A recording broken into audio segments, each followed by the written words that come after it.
तेल पण सुटलेलं आहे भाजीला आणि सुगंध पण खूप छान येतो। अगदी कमी साहित्यामध्ये आपण इथे म्हणजे मसाले कमी वापरलेले आहे, जास्त पण मसाल्याचा वापर नाही करायचा काही काही भाज्यांमध्ये। हे बघा भाजीला पण खूप छान तेल सुटलेलं आहे आणि खूप चविष्ट लागते अशी भाजी तयार झालेली। हे बघा करून बघा तुम्ही पण, झटपट होणारी भाजी आहे, टिफिनसाठी बनवलेली आहे मी आणि घरामध्ये माझ्या अशी भाजी नेहमीच होते। तयार झालेली आहे वाटाणा बटाट्याची सुक्की भाजी। नमस्कार, मी कल्पना तुमचे अगदी मनापासून स्वागत करते। सर्वांना श्री स्वामी समर्थ। आज बटाट्याची सुक्की भाजी बनवायची आहे, वाटाण्याची आणि बटाट्याची। आता इथे बटाटे 2-3 मी साल काढून चिरून घेतलेले आहे, फोडी पाण्यामध्ये ठेवलेले आहे काळ्या पडू नये म्हणून, आणि वाटाण्याच्या शेंगा सोलून घेतलेले आहे। आता इथे बघा अख्ख्या लाल मिरच्या घेतलेल्या आहे आणि लसूण घेतलेले, आपल्याला खलबत्त्यामध्ये ठेचून घ्यायचं आहे बारीक असं, जास्त पण बारीक नाही करायचं। पण इथे बघा त्याच्यातला हे बघा मिरच्यांमधले हे बी आहे ना ते काढून घेणार आहे मी, नंतर ते खलबत्त्यामध्ये बारीक करणार आहे। आता चला, झटपट होणारी भाजी आहे, काही वेळ नाही लागत, 10 मिनिटांमध्ये। आता गॅसवरती कढई गरम करायला ठेवलेली आहे, आवडीनुसार तेल घालून घ्यायचं आहे। तेल घातल्यानंतर गरम होऊ द्यायचं आहे। नंतर आपल्याला नेहमीप्रमाणे मोहरी घालायची, जिरं घालायचं। आता इथे बघा मोहरी फुलू द्यायची छान, नाहीतर ती कच्ची ठेवली ना अशी थोडी कडवट लागते। जिरं पण घातलेलं आहे आणि बटाट्याची भाजी म्हटली म्हणजे जिरं आणि मोहरी पाहिजे, छान लागते। 2-3 बारीक चिरून घेतलेले कांदे मस्त ते घातलेले आहे बघा, मी जास्त बारीक केलेला आहे कांदा, आणि कांदा थोडा जास्त घातलेला आहे मी। आता कढीपत्त्याची पानं घालून घेऊ। कढीपत्ता मी शक्यतो नंतर घालते, पहिलेच घातला तर तेल खूप उडतं पण इकडे तिकडे आणि जळून जातो कढीपत्ता, आणि कलर पण त्याचा वेगळाच होऊन जातो। इथे बघा थोडंसं आलं, लसूण, हिरवी मिरची, कोथिंबीरीची पेस्ट बारीक करून घेतलेली थोडीशी घातलेली, कच्चेपणा जाईपर्यंत आपल्याला तेलावर छान तळून घ्यायची। आता इथे बघा अख्ख्या मिरच्या लसूण खलबत्त्यामध्ये ठेचून घेतलेलं आहे ना ते घालून घेऊ। आता इथे कमी जास्त करायचं आहे तुमच्या आवडीनुसार,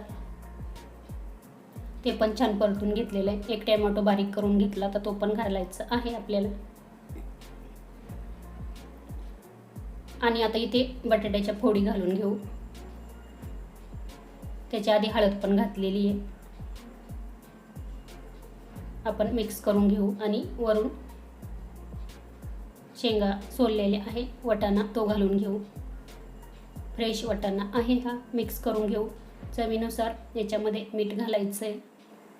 आणि आपल्याला आता इथे बघा 10 मिनिटासाठी ना भाजी एकदम मंद गॅसवर वाफेवरती शिजून द्यायची आहे। पण मग आपल्याला आहे ना 2-2 मिनिटाला भाजी मधून मधून आहे ना चेक करायची, म्हणजे भाजी ना छान होते। आणि मधून मधून चेक केली म्हणजे खाली जळणार पण नाही, आणि जोपर्यंत तेल सुटत नाही भाजीला तोपर्यंत भाजी शिजू द्यायची, छान चव लागते। इथे बघा 8 ते 10 मिनिटं झालेले, मी मधून मधून भाजी चेक पण केली बघा, भाजीला खूप छान तेल पण सुटलेलं आहे आणि भाजी पण दिसायला छान दिसते, झटपट होते पण चवीला खूप छान लागते। आता इथे बघा छान मिक्स करून घेऊ, आणि अजिबात पाण्याचा वापर केला नाही मी, फक्त वाटाणा बटाटा धुवून घेतलेला आहे। हे बघा आता बटाटा शिजला की नाही ते पण बघू आपण, शिजून जातो काय नाही, 7-8 मिनिटांमध्ये बटाटा पण शिजतो। हे बघा छान बटाटा पण शिजलेला आहे आणि वाटाणा पण शिजलेला आहे। आता इथे ना एक मी मॅगीचं पाऊच घेतलेलं आहे। भाजी शिजल्यानंतर आपल्याला मॅगी मसाल्याच्या वरती घालायचं आहे, मुलांना खूप आवडतं या पद्धतीने भाजी केली की।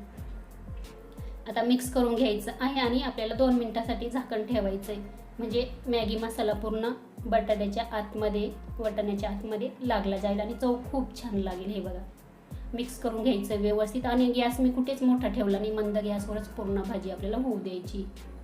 आता इथे बघा 2 मिनिटं छान झालेले आहे, आणि हे बघा तेल पण सुटलेलं आहे भाजीला आणि सुगंध पण खूप छान येतो। अगदी कमी साहित्यामध्ये आपण इथे म्हणजे मसाले कमी वापरलेले आहे, जास्त पण मसाल्याचा वापर नाही करायचा काही काही भाज्यांमध्ये।